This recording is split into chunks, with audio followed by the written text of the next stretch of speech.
I don't know what drew me into the Lusitania in the first place. Maybe because of the story. Maybe because it was a pretty ship. Or just maybe dumb luck. But with this found knowledge, I decided to make a custom built Lusitania model. This is how I made it. Lusitania's first haul wasn't good by any means. This was the first time I was making an actual haul of a ship, and it wasn't good. Like, it didn't look like the bow of the stern in this case, of the ship. And thanks to my friend Garrick and Kate, they convinced me to start over again. Also, this size was just way too small for my liking.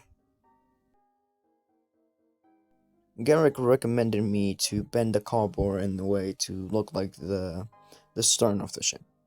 Garrick would be a key piece of making the Lusitania because he practically helped me through the first stage of building the ship.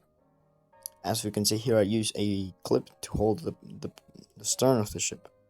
As this was going on, I started building the superstructure of the ship, trying to capture her iconic bridge in a minimalistic way, sort of way. Soon, the hull was being painted and test fitted with the superstructure. I was originally gonna be a waterline model, but then I changed my mind midway building. Also, another thing that was being added was the mast and the red paint on the hull. This was not glued, like the funnels, for example. These were not glued, they were just being test fitted and to see how it looked. Yes, I'm aware that the red is inaccurate, but I didn't have the color paint. I couldn't mix proper paint to look like that orangey red paint could not use. So red will suffice for now. Another thing that I enjoy making about Lusitania was the portholes and the small details on the superstructure.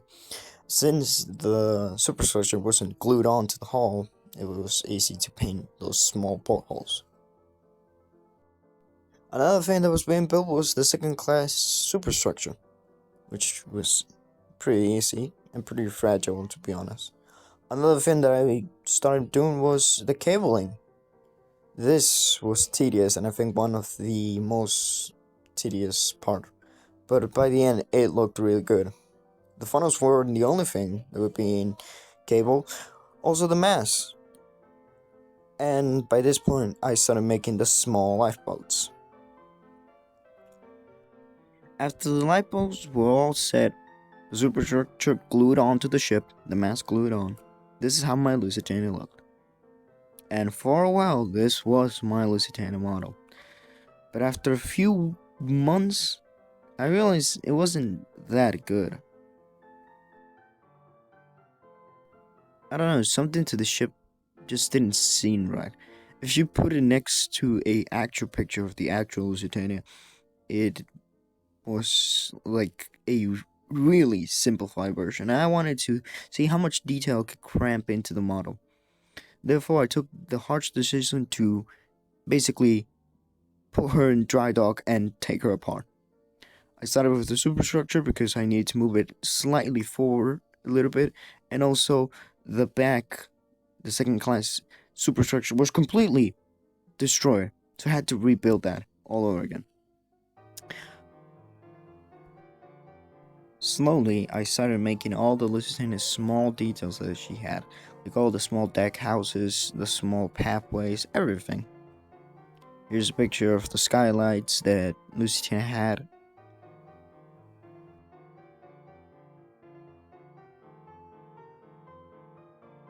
I don't know what this is called, but I added it to the model with some glue. And also, one key part about the model is I decked out the entire stern of the ship. I added all the small details, all the small walkways, and even some small ladders the ship had. To me, this is the best part of the ship. Another part of the ship that I made was the stern. This was the worst part because I didn't have much room to all the small cranes, all the smaller things that the Lusitania had, and also repainted the name Lusitania because it was white, and in reality Lusitania was spelled with gold paint, but I instead used yellow paint. To give you a sense of scale, here's my thumb next to the small crane, and you can tell. Another thing that I forgot to add to my Lusitania models was the propellers, or the screws of the ship. These were a pain in the ass, let me tell you.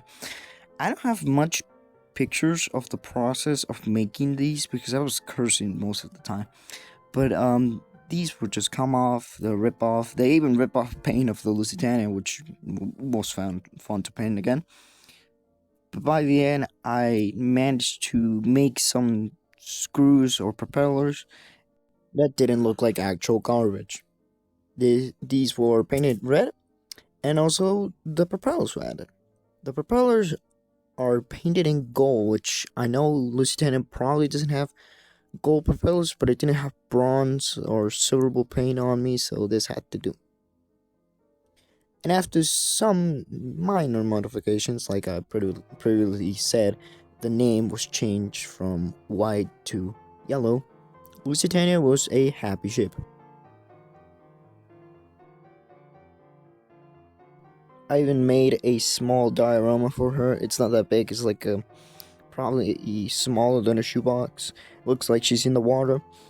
But thanks to the modifications I made, she looks way better now. I'm really happy for her how she looks, and I just really enjoy this model. I think this is one of my most favorite models now, and yeah, this is a beautiful model. I have been making a second ship to go alongside Lusitania. That probably will get a separate video by some point in life if I upload videos on this damn channel. But anyways, I hope you enjoyed the video. I'm sorry if I didn't show much of the process. This is just scratch build. All of it. It's basically cardboard, a little bit of wood, paperclip, string, and that's how I built Lusitania. I hope this inspires someone to make a model ship of their own, and I hope you enjoy it. I'll see you guys on the next video.